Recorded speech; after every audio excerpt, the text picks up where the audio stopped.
दोस्तों नमस्कार, मैं अवधेश कुमार अध्यांता सेवा ट्रस्ट का अध्यक्ष अध्यांता नेक्टर टॉक चैनल पर आप सभी का स्वागत करता हूं और आपसे रिक्वेस्ट करता हूं कि अभी तक अगर आपने हमारे इस YouTube चैनल को सब्सक्राइब ना किया हो तो कृपया सब्सक्राइब कर लें और बेल आइकॉन ज़रूर प्रेस कर लें ताकि प्रत्येक नई महत्वपूर्ण और विशेष वीडियो की नोटिफिकेशन आपके पास पहुंचे और आप जल्द से जल्द उसका आनंद ले सकें। तो दोस्तों आज का विषय है बोलना एक वरदान है या अभिशाप। आज हम इस वीडियो में विस्तृत बात करेंगे भूलने के लाभ, भूलने से हानियां, भूलते क्यों हैं, भूलने से क्या क्या घातक बातें हमारे जीवन में आ रही हैं और हमें किन किन बातों को भूलना चाहिए और किन बातों को नहीं भूलना चाहिए। तो दोस्तों वीडियो प्रारंभ करते हैं।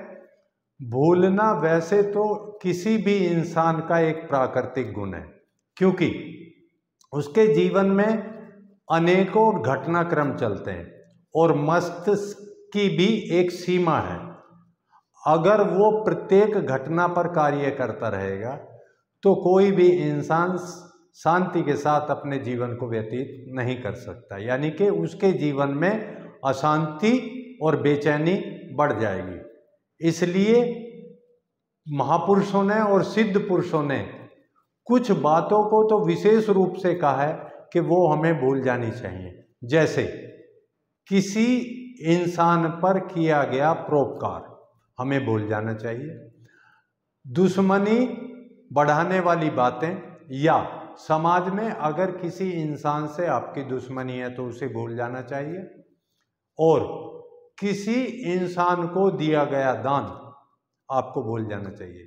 क्योंकि अगर आप दान दी हुई बात याद रखते हैं तो ये अहंकार जैसे अवगुणों को आपके चरित्र में पैदा कर देता है और आप अपनी उन्नति से भटक जाते हैं। तो दोस्तों भूलना बहुत अच्छा गुण है, लेकिन उन बातों का जो हमारे जीवन में रुकावट डालती हैं। लेकिन भूलना हमेशा ही वरदान है ऐसा नहीं, क्योंकि कुछ ऐसी बातें भी हैं जो हमें कभी नहीं भूलनी चाहिए। लेकिन आज समाज का तेजी से होने वाला परिवर्तन और उसके इतने घटनाक्रम हैं, इतनी मान्यताएं और परंपराएं हैं, समाज के इतने नियम हैं कि जिनको इंसान पालन नहीं कर रहा है और इस कारण से उसके जीवन में आर्थिक उन्नति होने के बावजूद भी मानसिक अशांति बढ़ गई है।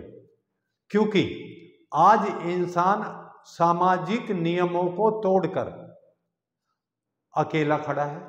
उसके सामने कोई भी मुसीबत आने से वो समाज में अकेला ही उन मुसीबतों का सामना कर रहा है, यानी कि समाज की जो एकजुटता थी उसमें कमी आ गई है। समाज में एक दूसरे के साथ सद्भाव और सहयोग में कमी आ गई है।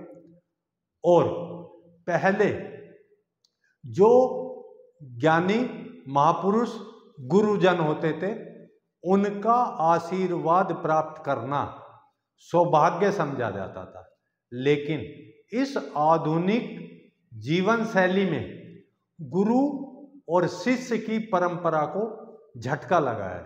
क्योंकि जगह जगह पर कोचिंग सेंटर खुलने से गुरु शिष्य का जो रिश्ता था वो ना रहकर कोचिंग वाले भैया ने उस रिश्ते का स्थान ले लिया है। इसकी वजह से भी लोग बहुत सारे शिष्टाचार भूल चुके हैं।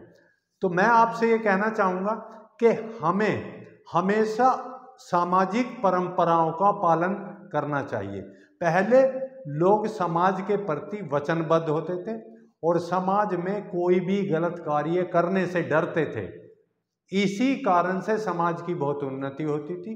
पहले कोई भी गलत कार्य करने से पहले इंसान मन में ये सोचता था या कहता भी था कि लोग क्या कहेंगे या दूसरे लोग इसके बारे में कैसा समझेंगे या कहेंगे। लेकिन आज इसके उलट है।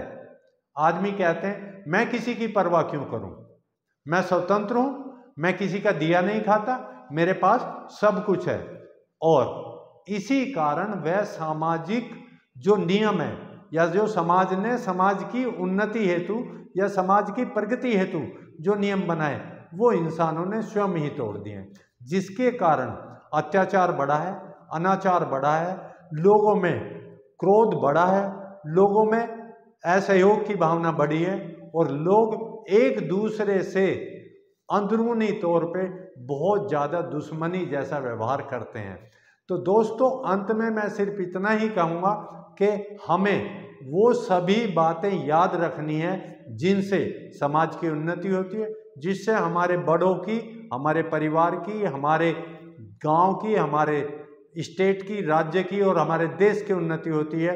ऐसी सभी बातें हमें याद रखनी है और ऐसे नियमों को अगर हम याद नहीं रखते हैं तो आने वाले दिनों में हम सहयोग प्राप्त नहीं कर पाएंगे और मानसिक अशांति, कटुता और दुश्मनी बढ़ जाएगी। तो दोस्तों आपको सिर्फ और सिर्फ वो बातें भूलनी है जो आप में अहंकार पैदा करती हों, जो आपकी उन्नति में रुकावट डालती हों, और वो बातें हमेशा याद रखनी है जिससे आपकी और आपके समाज की, आपके परिवार की उन्नति होती हो।